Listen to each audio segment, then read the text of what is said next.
She sat in the rain, soaked, silent, forgotten. A crippled woman in a wheelchair, holding 2 crying babies to her chest. People rushed past. Umbrellas flipping, cars honking. But no one stopped. No one saw her. Until one man, in a black SUV, told his driver to reverse. That moment didn't just change her life. It changed everything. This is the story of Anita, and how one simple act of kindness turned a beggar into a beacon of hope. The rain came without warning. Heavy drops pounded rooftops, car windows, and the heads of people rushing to get home. Horns blared, umbrellas flipped inside out. Everyone was trying to escape the storm. Everyone, except her. She sat still on an old wheelchair, pushed halfway onto the pavement. Her dress clung to her body, soaked through. Her hair, once beautiful and long, was now wet and stuck to her face. She held 2 babies tightly against her chest. Twins, no more than a few months old, wrapped in one thin piece of Ankara cloth. They were crying, but quietly, weakly, like they had cried too many times before. In front of her, resting on her legs, was a soggy piece of cardboard. She had written on it with charcoal, "Please help. My babies are hungry." People passed her, fast, focused, cold. Some gave her a quick glance and looked away. Some hissed, some whispered, "God help her," but kept walking. Nobody stopped. Nobody really saw her. Not the girl, not the pain, not the story behind the wheelchair. Until a black SUV drove past. It was the kind of car that made people stop and stare. Big, shiny, bulletproof. The driver had both hands on the wheel. The man in the back seat barely noticed the world outside. He was reading messages, checking business figures, thinking about his meeting. Mr. Dapo Williams, one of the most successful men in the country. Tech billionaire, speaker, investor, power. He had passed her. 3 blocks away, his driver asked, "Sir, should I take the bridge or the express?" Dapo didn't answer. He just froze. He had seen something. No, felt something. A woman, in the rain, with babies, in a wheelchair, and the look in her eyes. He said one word. "Reverse." "Sir?" I said reverse. "Go back now." The driver turned the car around, confused. But he didn't ask questions. They returned slowly, watching through the rain-smeared glass. And there she was, still sitting in the same spot, still holding her babies, still ignored by the world. Dapo rolled down his window. Rain splashed into the car. He leaned out gently. "Madam, what happened to you?" The woman looked up. Their eyes met. And in that one moment, everything changed. Not because he was a billionaire, not because she was begging, but because he saw her, really saw her, and soon, the world would too. Before the wheelchair, before people passed her like she didn't exist. Anita was the voice of Sunday morning. She didn't have riches, but she had something that made people stop and listen. Her voice, soft when needed, strong when it rose, carried through the church like a warm wind. It made old women cry and young girls believe. She wasn't just singing. She was pouring her heart into every word. Even people who arrived late would whisper, "Ah, we missed Anita's ministration. That girl carries grace." She lived simply, working as a cleaner and house help in a wealthy family's home. But even when her hands smelled of detergent and her back ached from scrubbing floors, Anita smiled. Every Sunday she would give a testimony. "Praise the Lord," she would say, lifting the microphone with 2 hands. "Hallelujah," the church would answer. "I just want to thank God," she'd continue. "Last week I had only 500 naira left and someone gave me food. My God provides, even in small ways." People clapped. Some shouted, "Amen." Others whispered to each other. Her faith is strong. She was known not for what she had, but for the joy she carried in spite of what she lacked. Then came Brother Vincent, a tall, gentle church brother, who always wore well-ironed shirts and knew his Bible like the back of his hand. He started sitting close to her during Bible study. Sometimes he walked her home after choir practice. One evening after rehearsal, he said, "Anita, I've been praying. I believe you are my wife."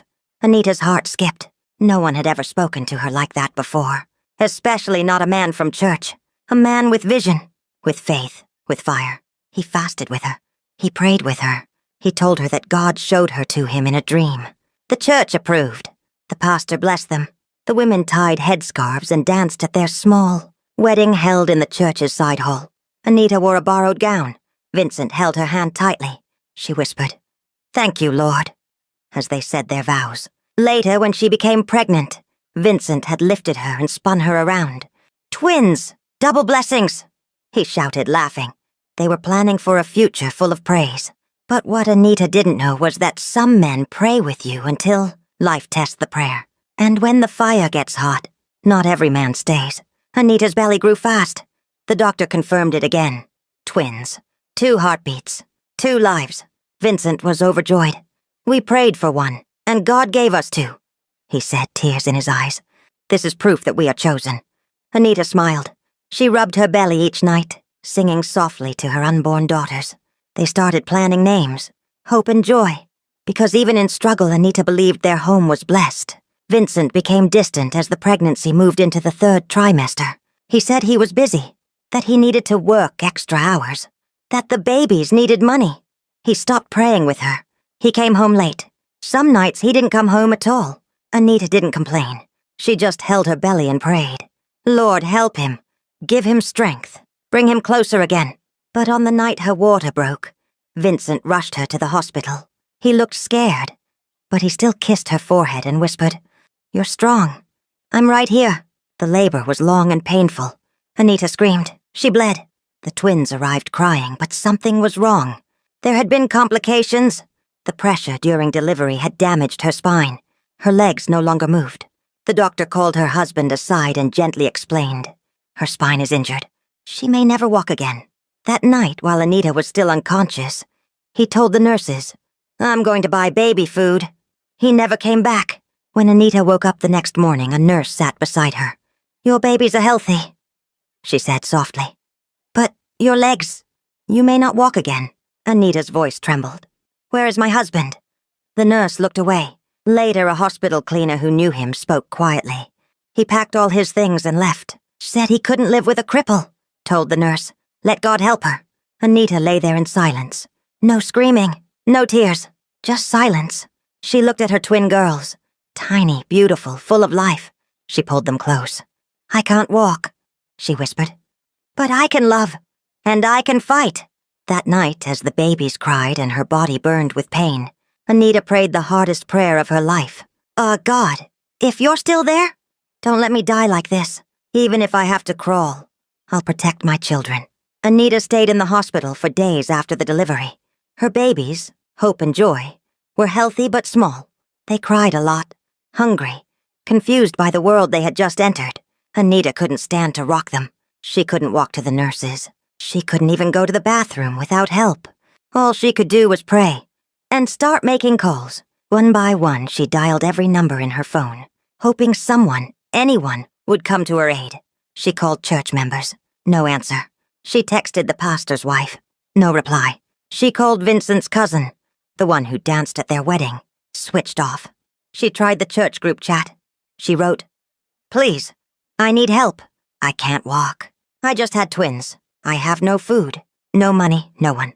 They read it. Blue ticks. No replies. She stared at the screen, feeling something heavier than the pain in her back. Abandonment. The same people who said, "God is in this marriage," were now acting like they never knew her. Hours turned into days. The hospital staff grew impatient. The bills had increased. One nurse whispered, "They may discharge her without pay. Just leave her at the gate." Anita began to cry silently in the night. Not from pain, not even from hunger, but because she finally understood what it meant to be truly alone. Then she remembered one name, Ada, her childhood friend, the one who braided her hair back in secondary school. They hadn't spoken in a while, but Ada had a good heart. She called. The phone rang once. Twice! Then a voice. "Hello?" Anita burst into tears. "Ada, it's me. Anita." "Anita?" The shock in her voice was loud. "Where are you?" "What happened?" Through broken sobs, Anita told her everything. The marriage, the twins, the betrayal, the hospital, the legs. Ada didn't even wait for her to finish. "I'm coming," she said. "Don't cry again. You're not alone." 2 hours later, Ada appeared. Hair untidy, wrapper loose, face full of concern. She brought food, diapers, and a small bag. She paid a part of the bill. She argued with the matron. She helped pack Anita's things. She carried the babies and wheeled Anita out of the hospital herself. They arrived at Ada's one-room apartment, tight and stuffy but warm. Anita looked around, tears falling again. This time from relief. There was no mattress for her, no baby cot. But there was kindness. And sometimes, kindness is the only bed soft enough to rest a broken heart. Ada tried her best. She gave Anita a mattress to sleep on, even though it was the only one she had. She shared her food, warmed water for the babies, and took time off her small hair braiding business to help care for the twins. The room was tight. 2 adults, 2 babies, and a wheelchair. But for the first time since Vincent left, Anita felt human again. Each day, Ada would say, "Don't worry, things will get better." But behind her smile, she was struggling too. Her rent was due. Her customers were few. The cost of baby food and diapers was rising. Some nights, Ada went to bed hungry just to feed Anita and the babies. Anita noticed. She stopped asking for anything. She tried to help, washing bottles with one hand, rocking the twins in her lap, singing lullabies softly. But the pressure was building. Then one morning, as Ada returned from a client's house, she stood at the door for a long time. She didn't come in right away. Anita looked up from the mattress, baby Joy resting on her lap, while Hope slept beside her. "Ada?" she asked. Ada came in slowly. She dropped her handbag and sat down, not speaking. Then, she whispered the words Anita had been dreading. "I can't do this anymore." Anita felt her chest tighten. "I've tried. God knows I've tried. But I'm sinking, Anita. I haven't paid rent. I'm behind on my business orders. You and the babies." Her voice cracked. "You need more than I can give.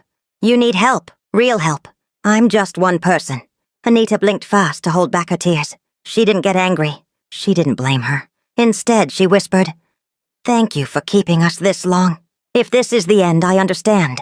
The next morning, Anita dressed the twins in the only clean clothes they had left. She wrapped them in Ankara cloth. Her legs still didn't move, but her arms were strong. She tied the babies to her chest, strapped a ragged handbag to the back of her wheelchair, and rolled herself out the door. Into the street. She didn't know where she was going. She had no plan. No food. No money. Only faith. She found a junction. Busy. Crowded. People with suits. People with phones. Cars speeding past. She sat there, under the hot sun, cardboard in hand, babies asleep on her chest. Her sign read, "Please help. My babies are hungry." The day passed. The sun turned to clouds. But Anita didn't move, because this time, she had nothing left to run to. The clouds turned black, the kind of black that warned even the fearless to run for shelter. And when the first drop fell, it came like a tear from heaven. Big, heavy, sad. Then the sky broke open. The rain hit the street in angry waves. Cars turned on their wipers. People dashed for cover. Under shops, under trees, under anything with a roof. But Anita didn't move. She sat there, soaked to the skin, holding her babies close. Her arms trembled. Her eyes were blurry. The cardboard sign on her lap was melting away. The words now just a smear of wet charcoal. But she couldn't leave. She had nowhere to go. Nowhere dry. Nowhere safe. She whispered into the baby's ears, "Just hold on, my loves. Help will come." That's when the black SUV appeared. Smooth, silent, powerful. The kind of car that didn't stop for red lights, let alone beggars. Inside the back seat sat Dapo Williams. He was dressed in a clean blue suit, eyes fixed on his phone, scrolling through a company report. He was on his way to a board meeting that could change the future of his business empire. He wasn't looking for anything, or anyone. But as his car approached the junction, something flickered at the corner of his eye. A woman, soaked, still, with 2 babies strapped to her chest. In a wheelchair. In the rain, the car passed her. He didn't say a word, but something in his chest tightened, a feeling he hadn't felt in years, like his heart was being tugged backward. His hand dropped the phone. He sat forward. "Stop the car." "Sir?" the driver asked, confused. "Stop, reverse, go back." The driver obeyed, slowly backing up the SUV, splashing through puddles, horns blaring behind them. People stared. Rich men didn't reverse for beggars. But Dapo wasn't listening to logic. He rolled down his window. Rain blew in, but he didn't care. He looked at her. She didn't look back at first. Her head was bowed. Her babies whimpered softly. "Madam," he said gently. "What happened to you?" Anita slowly raised her face. Their eyes met, and in that moment, Time stood still. He didn't see a crippled woman. He saw a mother, a fighter, a story that hadn't ended yet. And something inside him whispered, "Don't drive away from this one." The rain beat hard on the roof of the SUV. Thunder rolled in the distance. But inside the car, everything went quiet. Dapo Williams, billionaire, CEO, man of numbers and headlines, sat staring into the eyes of a woman whose name he didn't yet know, but whose pain he felt in his chest like it was his own. She looked tired, not just physically. Her spirit looked tired. Her eyes held the kind of silence that screamed louder than words. The babies strapped to her chest moved slightly. One coughed. The other whimpered. Anita wiped their faces with her scarf, hands shaking, lips pale. Dapo leaned out the window a little more. "Madam, can I help you?" Anita hesitated. She had heard those words before. From people who promised and disappeared. From strangers who dropped 200 naira and sped off. From church members who told her to keep praying. She didn't know who this man was. But she saw something different in his eyes. She nodded. "I just need help to feed them," she whispered. "They haven't eaten since yesterday." Dapo looked at the babies. He could see their ribs pressing against the cloth. He could see how thin Anita's arms were. This wasn't acting. This wasn't a scam. This was real hunger, real suffering, real pain. He opened the door. "Please," he said to her softly. "Let me take you and the baby somewhere safe." Anita stared at him, unsure. "I'm not here to judge you. I can't leave you like this." She nodded again, barely able to speak. Dapo turned to his driver. "Open the back seat, gently." He got out, into the rain. His Italian shoes sank into the mud. His suit got soaked. His bodyguards looked alarmed, but Dapo didn't care. He walked up to Anita and carefully reached out his arms. "Let me carry them," he said. "I'll carry you next." Anita was frozen. This man, this powerful, wealthy man, was now kneeling in front of her, gently lifting her babies into his arms like they were gold. She sobbed quietly. Her hands trembled as she let go. The driver came forward and helped her into the car, wrapping her with a blanket from the back seat. As the door closed behind her for the first time in a long time, Anita leaned back and exhaled, not because her problems were over, but because someone finally saw her worth. The SUV moved through the city like a silent promise.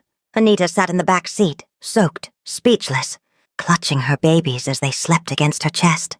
Her hands still trembled, not from cold but from disbelief. In the front, Dapo Williams gave quiet instructions to his assistant over the phone.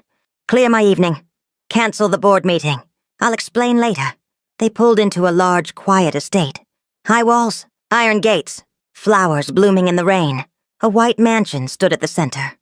Tall, clean, almost glowing under the stormy sky. Anita had never seen anything like it, not even from the outside. The gate opened without sound. The car drove into a paved compound where staff rushed forward holding umbrellas. Dapo stepped out first, the rain still falling, but now it didn't touch him. His umbrella shielded his head, but his eyes remained fixed on Anita. The car door opened. "Come," he said gently. "You're safe now." The housemaids helped Anita out of the SUV. One of them gasped quietly when she saw the babies, but quickly turned it into a warm smile. They carried Anita in, still seated in her wheelchair, through a marble hallway into a guest room that looked more luxurious than anything Anita had ever imagined. White curtains, a soft bed, a baby cot already being arranged. Within minutes, a private doctor arrived. Not just a regular one. A gentle woman with soft hands and sharp eyes. She examined Anita carefully, took her blood pressure, checked her spine, listened to her heartbeat. Then the doctor turned to Dapo.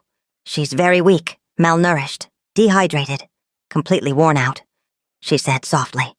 "But with rest, good food, and the right care, she can recover." Dapo looked at her closely. "And her legs?" "She'll need surgery and physical therapy," the doctor replied. "It won't be easy, but yes, she can walk again." Dapo nodded once. "Do it. Give her everything she needs. What about the babies?" "They're weak, but they'll be okay," the doctor said. "They just need food, warmth, and love." After the doctor left the room, it was quiet. Then Anita finally spoke. "Why?" she asked, her voice rough and shaky. "Why are you helping me? You don't even know me." Dapo looked at her. His eyes were deep, full of things he didn't say. "Because I know what it feels like to be invisible," he said. Anita began to cry. Not loudly. Just soft, quiet tears. Like the rain that led her here. For the first time in months, she wasn't begging. She wasn't crawling. She wasn't alone. She was safe. At least for now. And her healing had finally begun. The first few days were like a dream. Anita slept on a real mattress. Not the floor. A mattress with soft sheets and pillows that smelled of lavender. Her babies, Hope and Joy, finally had warm clothes, milk bottles, and clean diapers. For the first time, they didn't cry from hunger. But the dream came with a cost. Healing hurts. Every morning a physiotherapist came to work with her legs. The first time she tried to move her left foot, Anita screamed in pain. "I can't do it," she whispered, tears flowing down her face. "Yes, you can," the therapist replied calmly. "You survived the storm. Don't stop now." Every session felt like a war between her body and her spirit. Her muscles refused to cooperate. Her legs felt like they belonged to someone else. But she kept showing up, because her twins were watching, and she had promised them. They would never crawl like she had to. Dapo visited her every evening, not with grand speeches or money talk, but with quiet presence. He brought her books to read. He asked how the babies were doing. Sometimes he just sat with her in silence. One evening, Anita asked him, "Why do you keep coming? You've already done more than anyone ever has." Dapo smiled, looking at Hope asleep in the cot. "Because you remind me that strength doesn't always look like muscles. Sometimes it looks like a woman, in a wheelchair, refusing to give up." Anita looked at him. Really looked at him. For the first time. Not as a billionaire, but as a man who had known suffering, too. From that day, her motivation grew. She pushed harder during therapy. She asked for longer sessions. She started learning how to hold herself up on a walker. Each baby step was a victory. Each tear, a price for freedom. Each bruise, a mark of rising again. By the third week, she could stand with support. And one morning, as sunlight poured through the guest room window, Anita held the walker, took a shaky breath, and took her first unassisted step. The nurse clapped. The babies giggled. And Anita dropped into the chair, crying. Not from pain, but from joy. She had walked, not far, but far enough to know the journey back had truly begun. The rain had stopped. The skies were clear now. But trouble doesn't always come with thunder. It was a quiet Thursday morning when the gateman buzzed in. "There's a man at the gate," he told Dapo's house manager. "He says he's Anita's husband." The staff froze, not because the name meant anything to them, but because of the look on Anita's face when they told her. "His name is Vincent," the man added quietly. Anita's heart stopped. Vincent? She hadn't heard that name in months. Not since the hospital.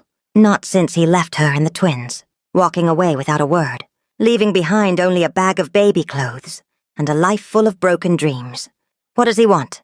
Anita asked, her voice low but firm. "He says he wants to see you." To explain. For a moment the room was silent. Then Anita did something no one expected. She stood up. No wheelchair. No walker. Just her legs. Wobbly, but hers. "Tell him. I'll come to the gate." Outside, under the large canopy at the front entrance, Vincent stood nervously. He didn't look like the man she remembered. His shirt was stained. His eyes were bloodshot. He looked older, thinner, broken. When he saw her, walking slowly toward him, he gasped. "You're walking?" he whispered. "I am," Anita replied. "What do you want?" Vincent dropped to his knees. "Anita, I was a fool. I let fear and shame destroy me. I remarried, thinking I could move on. But the woman I married, she took everything. The car. She left me with nothing." Anita said nothing. "I've lost everything, Anita," Vincent cried. "No children. No love. Nothing. I came to beg you to forgive me. Maybe we can start again." Anita slowly raised her hand. "I begged you once," she said quietly. "Lying in that hospital bed, I called you many times. But you didn't answer. I even sent a voice note begging, but you never replied. Your daughters were crying beside me." She paused, her voice trembling. "But you didn't just walk away from me. You walked away from them, too." She turned and looked toward the house. From the window, Dapo watched. Quiet. Respectful. "You see that man in there?" she continued. "He didn't run when he saw my scars.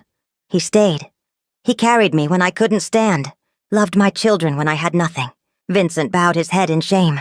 "I don't hate you," Anita said. "But I'm not yours anymore. You gave up that right when you gave up on us. She turned to walk away, each step a statement of strength. Vincent remained on his knees, watching the woman he once thought was weak walk away, stronger than ever. As Anita stepped back into the house, Dapo met her at the door. You okay? He asked. She nodded. I finally closed the chapter, she whispered. And just like that, the past lost its grip. A few years later, it all began with a simple question from Hope. She was holding Dapo's hand, playing with his wristwatch.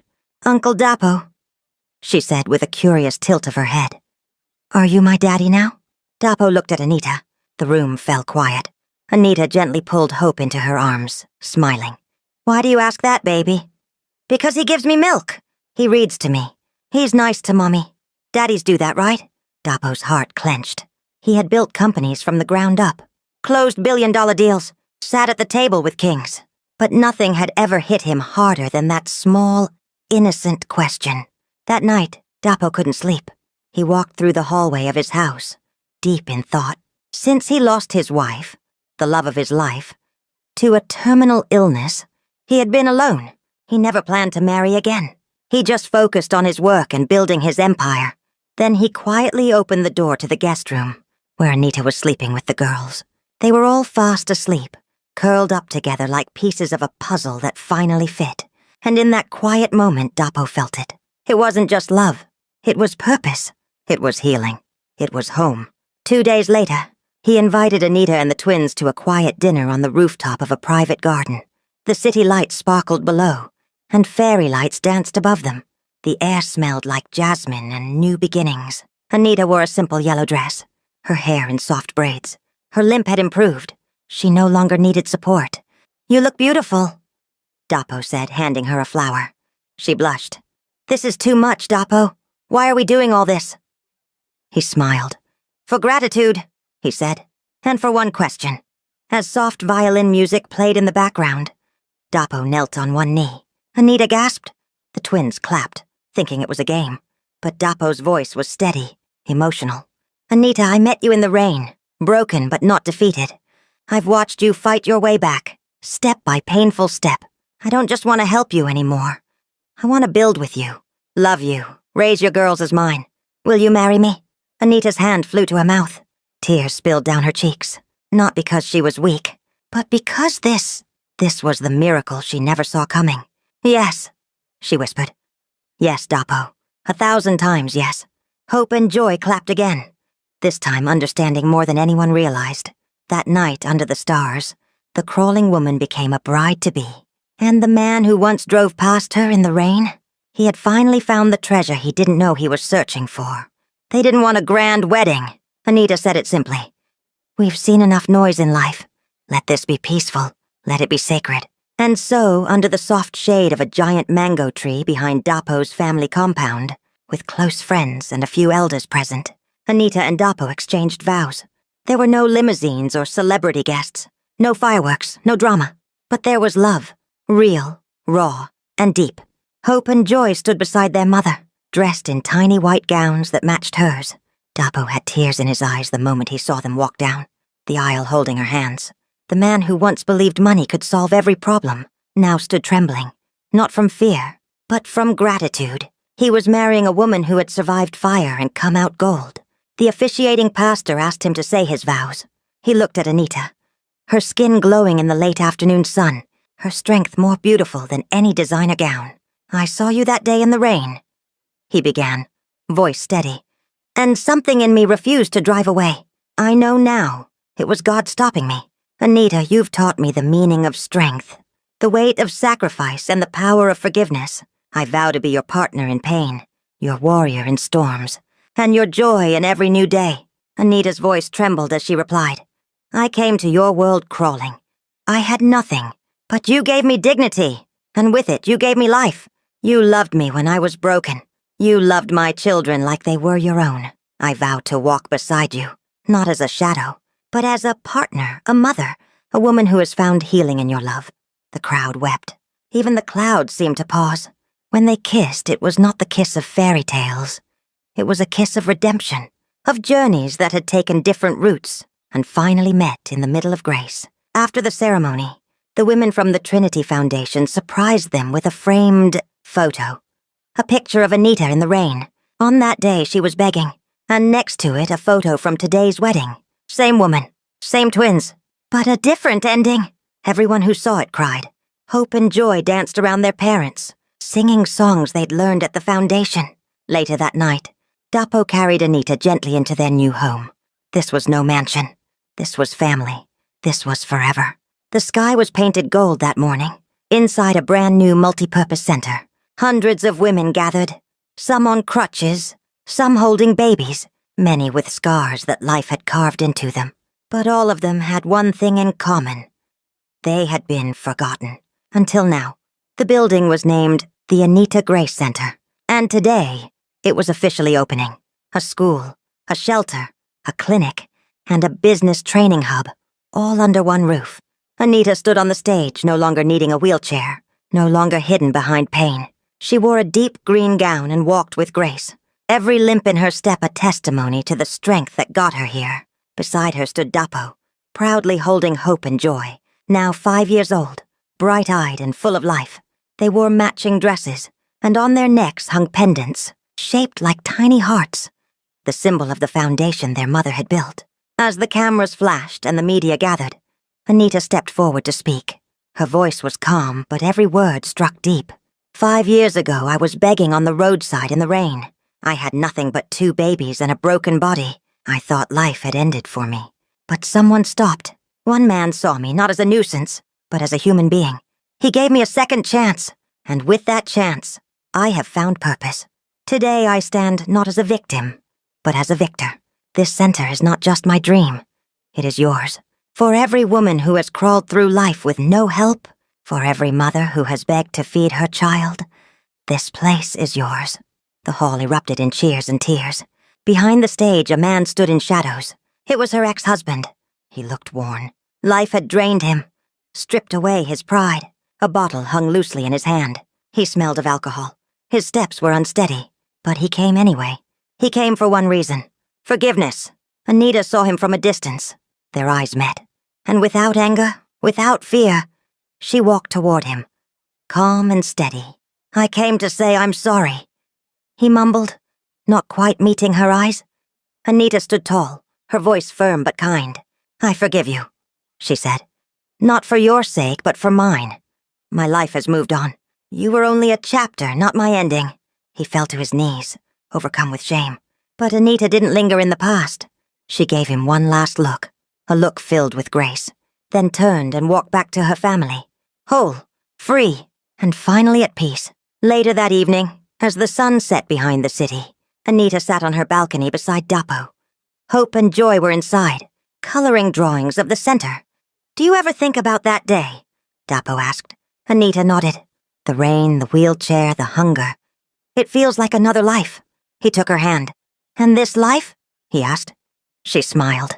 This is the one God meant for me all along. Above them, stars began to glow. And below, the city pulsed with life. But somewhere in the heart of it all, one woman who once crawled in the rain now stood tall. Stronger than ever. A mother, a leader, a light. The crawling woman had risen, and she would never fall again. The end. If this story touched you, don't forget to like, comment, and subscribe to Folk Tales by Olivia, because no condition is permanent. And sometimes the rain brings more than sorrow. It brings destiny.